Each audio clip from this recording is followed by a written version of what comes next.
Welcome back to Les Schwab Tire Center's Outdoor GPS, presented by Fisherman's Marine and Outdoor. Welcome back, everyone. Thank you very much for watching the show. I was trying to make sure I knew what my timeline was. All right, I've got Nick Popov, Peel the Reel Guide Service here on the left. Dave Manners, owner of Big Dave's Fishing Adventures and the Wilson River Lodge right there on the right. We were talking about rod and reel combos here in my Chevy Silverado Tech Tip. You guys got a couple of different setups going on. Dave, you actually have what we would consider now the more standard bobber dogging setup. Why? Well, you know, right now we're kind of in that medium level right now. So these fish can still be holding in a lot of the deeper water, and still could be back into the tail out. So I'm using a bobber dogger today.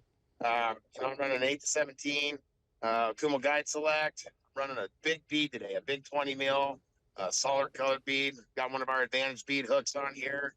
Going to about a 3.5 foot leader, a little bit longer today. If it was dirty, I would probably shorten that up.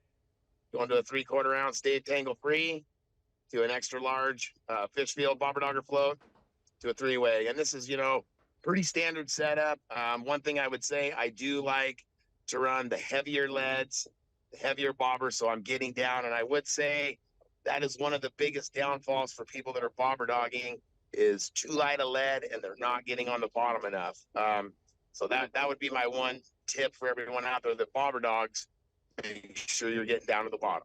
That's a great tip because it is overlooked, no doubt about it, especially with the B&R tackles, the Dave Tangle Free weights that are out there. You know, if you're not using the right one, you might be just missing the fish or even going over the top of it. But Nick, you got something a little bit different for these conditions. What do you got today? Yeah, so I have more of like a searching rig, you know, something that I fish in deeper water, something that's targeting. I'm targeting a little bit bigger fish with this typically, but you will catch all of them. And I'm just running your standard pink worm. So I just got a pink worm with a blue head here, and then I don't know, about a 2.5 foot. And I'm running a heavier float than most guys. People always see steelhead fishing with small floats and a 1/2 ounce or a 3/8 ounce float.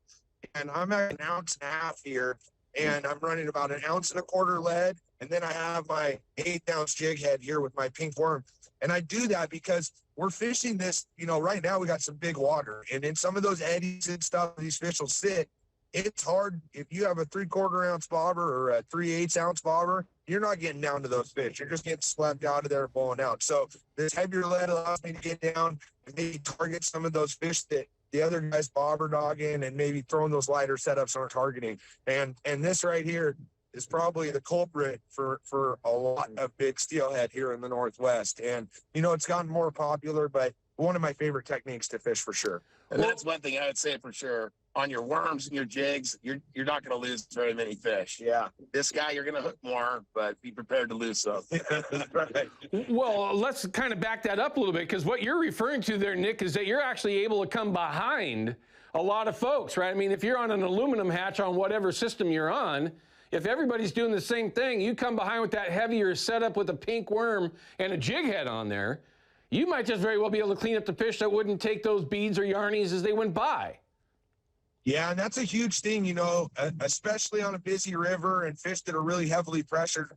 I'm always doing something different. Like, I'm a big believer, whether it's changing to a real big bead or a real small bead, something to be different. And throwing this worm in some of the spots, you know, that most guys are going to be targeting, you know, bobber dogging or drift fishing or whatever they're doing. It's just giving them a different look and a different presentation. And sometimes, you know, that 1 or 2 fish makes your entire day. And so that's kind of this. And I use this to search a lot, you know, fishing it through different water, and all of a sudden you find a fish and there might be 6 or 7 of them laying there. You know, you're able to beat up on them pretty good. A great point. I mean, really, when you got to change your presentations and ways that you're going to go after them based on the conditions that you're in. All right, so understanding where you're at now with water levels, you called it kind of a medium level, not low yet, but you can't be getting too far away from that actually happening. As that starts to change, as it starts to get lower and clearer, will you be downsizing everything that you've been referring to so far, as far as Dave as the heavy weight and the bigger float, Nick as far as that heavier weight and larger float? Are you going to change that up, or are you going to stick with it? I'll keep mine the same.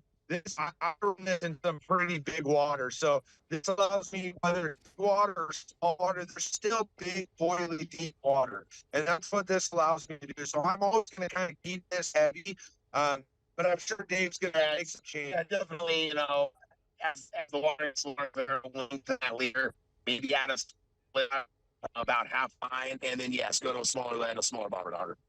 Another big trick with that too is we don't run a bumper for our bobber augers. We just go straight to our braid. But the other thing we do is we black out about that first 10 feet of that braid.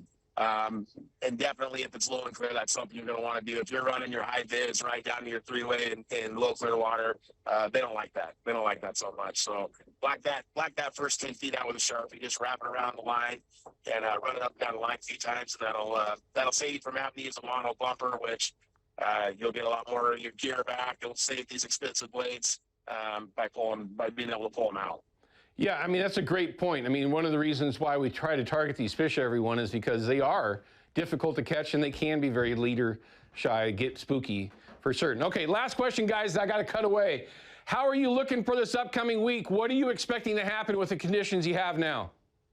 Well, it looks like we got a little rain coming, and I think that'll be great. I think, a little shot of rain, keep the river up. But really, we need that ocean to lay down a little bit. Yeah, a little time to pass, but yeah, I think we'll see some better fishing soon. Yeah, and I think that ocean is supposed to lay down next week some point. And like I said, every day is different. We just need a few pods of fish to start crawling up in here. And I think we'll be doing good this week. And I would say too, in our area when we're fishing, we've put a lot of these fish in this tank the last 3 years, and a lot of these fish that we put in to start this program, we didn't necessarily put a lot of them in early, so they kind of, come back as we put them in. And I can tell you we put a lot more of them in this month and the first part of next month. So there's more coming. Yeah, well, we're looking forward to it. And I hope that we can bend your guys' ear a little bit more as we go forward and find out how things are going. And for that matter, find me a hole in your boat so I can fill it, will you? You two have a great day. Be safe, okay? Have some fun. Looks like you got some beautiful weather, and thanks for sharing a little bit of your info and what you're seeing over there real time. We appreciate it, guys. Be safe, okay? Yeah. I'll see you at the Portland show, buddy. Yeah, we'll see you guys at the Portland show. That's right. We will see you at the Portland show. That's right around the corner. That's Nick Popov and Big Dave Manners. Thanks for them for spending some time, and thank you for dealing with that audio thing, but hopefully you got the gist there. Things are going to improve. Sounds like things may have gotten a little bit sketchy over there along the coast, but it should increase as the ocean settles down. All right, we'll be back in just a minute to wrap things up, so don't go anywhere. We'll be right back.